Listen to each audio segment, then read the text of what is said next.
जय माता दी मित्रों, आज हम पढ़ेंगे श्री दुर्गा सप्तशती का चतुर्थो अध्याय। इंद्र आदि देवताओं द्वारा देवी की स्तुति, अर्थात जब माँ दुर्गे महिषासुर की सेना तथा सेनापतियों सहित महिषासुर का वध कर देती हैं तो प्रसन्नता से सभी देवी देवता उनकी स्तुति करते हैं। आइए पढ़ते हैं। सिद्धि की इच्छा रखने वाले पुरुष जिनकी सेवा करते हैं तथा जिन्हें सब ओर से घेरे रहते हैं, उन जया नाम वाली दुर्गा देवी का ध्यान करें। उनके श्री अंगों की आभा काले मेघ के समान श्याम है। वे अपने कटाक्षों से शत्रु समूहों को भय प्रदान करती हैं। उनके मस्तक पर आबाद चंद्रमा की रेखा शोभा पाती है। वे अपने हाथों में शंख चक्र कृपाण और त्रिशूल धारण करती हैं। उनके 3 नेत्र हैं। वे सिंह के कंधे पर चढ़ी हुई हैं और अपनी तेज से तीनों लोकों को परिपूर्ण कर रही हैं। ऋषि कहते हैं, अत्यंत पराक्रमी दुरात्मा महिषासुर तथा उसकी दैत्य सेना के देवी के हाथ से मारे जाने पर इंद्र आदि देवता प्रणाम के लिए गर्दन तथा कंधे झुकाकर उन भगवती दुर्गा का उत्तम वचनों द्वारा स्तवन करने लगे। उस समय उनके सुंदर अंगों में अत्यंत हर्ष के कारण रोमांच हो आया था। देवता बोले, संपूर्ण देवताओं की शक्ति का समुदाय ही जिनका स्वरूप है तथा जिन देवी ने अपनी शक्ति से संपूर्ण जगत को व्याप्त कर रखा है, समस्त देवताओं और महर्षियों की पूजनीय उन जगदम्बा को हम भक्ति पूर्वक नमस्कार करते हैं। वे हम लोगों का कल्याण करें। जिनके अनुपम प्रभाव और बल का वर्णन करने में भगवान शेषनाग ब्रह्मा जी तथा महादेव जी भी समर्थ नहीं है। वे भगवती चंडिका संपूर्ण जगत का पालन एवं अशुभ भय नाश करने का विचार करें। जो पुण्य आत्माओं के घरों में स्वयं ही लक्ष्मी स्वरूप पापियों के यहाँ दृढ़ता रूप से शुद्ध अंतःकरण वाले पुरुषों के हृदय में बुद्धि रूप से, सत्पुरुषों में श्रद्धा रूप से तथा कुलीन मनुष्यों में लज्जा रूप से निवास करती हैं, उन आप भगवती दुर्गा को हम नमस्कार करते हैं। देवी, आप संपूर्ण विश्व का पालन कीजिए। देवी, आपके इस अचिंत रूप का, असुरों का नाश करने वाले भारी पराक्रम का तथा समस्त देवताओं और दैत्यों के समक्ष युद्ध में प्रकट हुए आपके अद्भुत चित्रों का हम किस प्रकार वर्णन करें। आप संपूर्ण जगत की उत्पत्ति में कारण हैं। आप में सत्वगुण, रजोगुण और तमोगुण, ये तीनों गुण ही मौजूद हैं, तो भी दोष के साथ आपका संसर्ग नहीं जान पड़ता। भगवान विष्णु और महादेव जी आदि देवता भी आपका पार नहीं पाते। आप ही सबका आश्रय हैं। ये समस्त जगत आपका अंशभूत है, क्योंकि आप सबकी आदिभूत अव्यक्तता पराकृति एवं संपूर्ण यज्ञों में जिसके उच्चारण से सब देवता तृप्ति लाभ करते हैं, वह स्वाहा आप ही हैं। इसके अतिरिक्त आप पितरों की तृप्ति का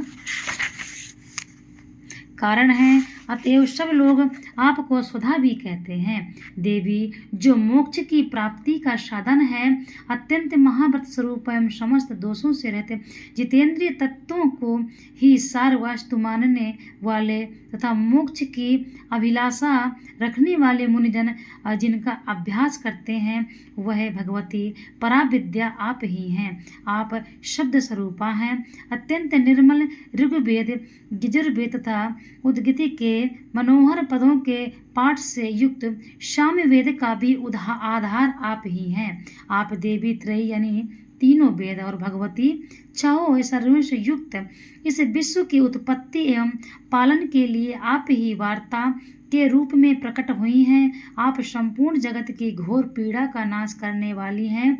देवी, जिससे समस्त शास्त्रों के सार का ज्ञान होता है, वह मेधा शक्ति आप ही हैं। दुर्गम भव सागर से पार उतारने वाली नौका रूप दुर्गा देवी आप ही हैं। आपकी कहीं भी आसक्ति नहीं है। कैटवी के शत्रु भगवान विष्णु के वक्ष स्थल में एकमात्र निवास करने वाली भगवती लक्ष्मी तथा चंद्रशेखर द्वारा सम्मानित गौरी देवी भी आप ही हैं। आपका मुख मंद मुस्कान से सुशोभित निर्मल पूर्ण चंद्रमा के बिंब का अनुकरण करने वाला और उत्तम स्वर्ण की मनोहर कांति से कमनीय है, तो भी उसे देखकर महिषासुर को क्रोध हुआ और सहसा उसने उस पर प्रहार कर दिया। वह बड़े आश्चर्य की बात है देवी, वही मुख जब क्रोध से युक्त होने पर उदय काल के चंद्रमा की भांति लाल और तनी हुई भौहें के कारण विकराल हो उठा, तब उसे देखकर जो महिषासुर के प्राण तुरंत ही निकल गए।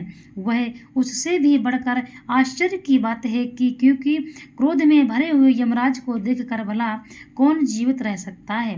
देवी, आप प्रसन्न हो। परमात्मा स्वरूपा आपके प्रसन्न होने पर जगत का अवध्य होता है और क्रोध में भर जाने पर आप तत्काल ही कितने कुलों का सर्वनाश कर डालती हैं। यह बात अभी अनुभव में आई है, क्योंकि महिषासुर की यह विशाल सेना क्षण भर में आपके कोप से भस्म नष्ट हो गई।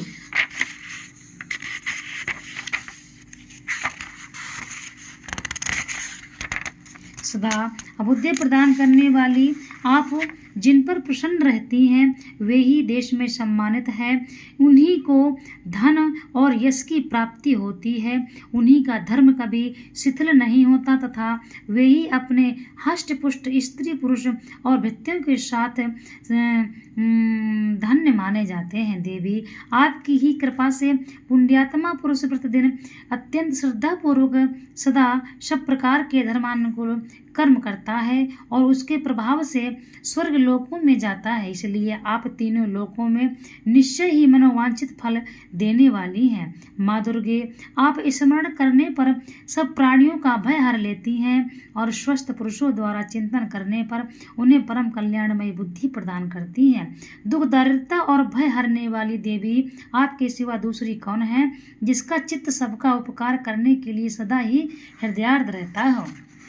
देवी, इन राक्षसों के मारने से संसार को सुख मिले तथा ये राक्षस चिरकाल तक नरक में रहने के लिए भले ही आप पाप करते रहे हों, इस समय संग्राम में मृत्यु को प्राप्त होकर स्वर्गलोक में जय निश्चय ही यही सोचकर आप शत्रुओं को वध करती हैं। आप शत्रुओं पर शस्त्रों का प्रहार क्यों करती हैं? समस्त असुरों को दृष्टिपात मात्र से ही भस्म क्यों नहीं कर देती? इसमें एक रहस्य है।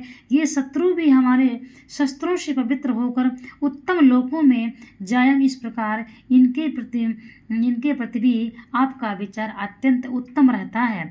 खड़ग के तेज पुंज की भयंकर दीप्ति से तथा आपके त्रिशूल के अग्रभाग की घनीभूत प्रभा से चौंधिया कर जो असुरों की आंख फूट नहीं गई, उसमें कारण यही था कि वे मनोहर रश्मियों से युक्त चंद्रमा के समान आनंद प्रदान करने वाले आपके इस सुंदर मुख का दर्शन करते थे। देवी, आपका शील दुराचारियों के बुरे बर्ताव को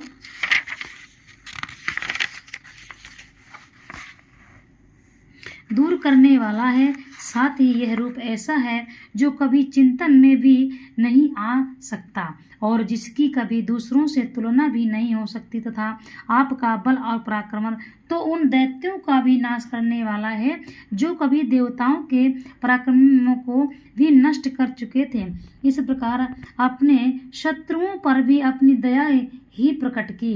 वरदायिनी देवी, आपके इस पराक्रमी किसके साथ तुलना हो सकती है? आप शत्रुओं को भय देने वाला अत्यंत मनोहर ऐसा रूप भी आपके सिवा और कहाँ है? हृदय में कृपा और युद्ध में निष्ठुरता, ये दोनों बातें आपके सिवा और कहाँ हैं? बातें तीनों लोकों के भीतर केवल आप में ही देखी गई हैं। माता, आपने शत्रुओं का नाश करके इस समस्त त्रिलोक की रक्षा की है।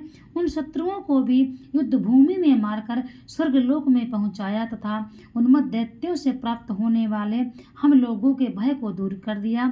आपको हमारा नमस्कार है। देवी, आप शूल से हमारी रक्षा करें। अंबिके, आप खड़ग से भी हमारी रक्षा करें तथा घंटा की ध्वनि और धनुष की टंकार से भी हम लोगों की रक्षा करें। चंडिके, पूर्व पश्चिम और दक्षिण दिशा में आप हमारी रक्षा करें तथा ईश्वरी अपने त्रिशूल को घुमाकर आप उत्तर दिशा कि हमारी रक्षा करें। तीनों लोकों में आपके जो परम सुंदर एवं अत्यंत भयंकर रूप चरते रहते हैं, उनके द्वारा भी आप हमारी तथा इस भूलोक की रक्षा करें। अंबिके, आपके कर पल्लवों में शोभा पाने वाले खड्ग, शूल और गदा आदि जो जो अस्त्र हों, वह उन सब के द्वारा आप सब ओर से हम लोगों की रक्षा करें। ऋषि कहते हैं, इस प्रकार जब देवताओं ने जगत माता दुर्गा की स्तुति की और नंदन वन के दिव्य पुष्प एवं गंध चंदन आदि के द्वारा उनका पूजन किया, फिर सबने मिलकर जब भक्ति पूर्वक दिव्य धूपों की सुगंध निवेदन की, तब देवी ने प्रसन्न वदन होकर प्रणाम करते हुए सब देवताओं से कहा।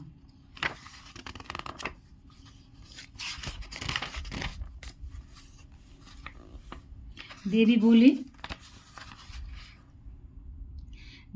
बोले, देवताओं, तुम सब लोग मुझसे जिस वस्तु की अभिलाषा रखते हो उसे मांगो। देवता बोले, भगवती ने हमारी सब इच्छा पूर्ण कर दी, अब कुछ भी बाकी नहीं है, क्योंकि हमारा ये शत्रु महिषासुर मारा गया।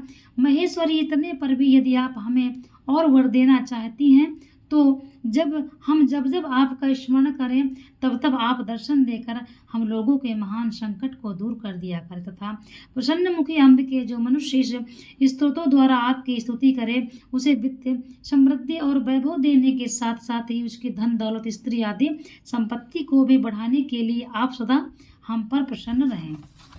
ऋषि कहते हैं, हे राजन, देवताओं ने जब अपने तथा जगत के कल्याण के लिए भद्रकाली देवी को इस प्रकार प्रसन्न किया, तब वे तथास्तु कहकर वहीं अंतर्ध्यान हो गई। भूपाल, इस प्रकार पूर्व काल में तीनों लोगों का हित चाहने वाली देवी जिस प्रकार देवताओं के शरीरों से प्रकट हुई, वह सब कथा मैंने कही सुनाई। अब पुनः देवताओं का उपकार करने वाली वे देवी दुष्ट दैत्यों तथा शुम्भ निशुम्भ का वध करने एवं सब लोगों की रक्षा करने के लिए गौरी देवी के शरीर से जिस प्रकार प्रकट हुई थी, वह सब प्रसंग मेरे मुँह से सुनो, मैं उसका तुमसे यथावत वर्णन करता हूँ।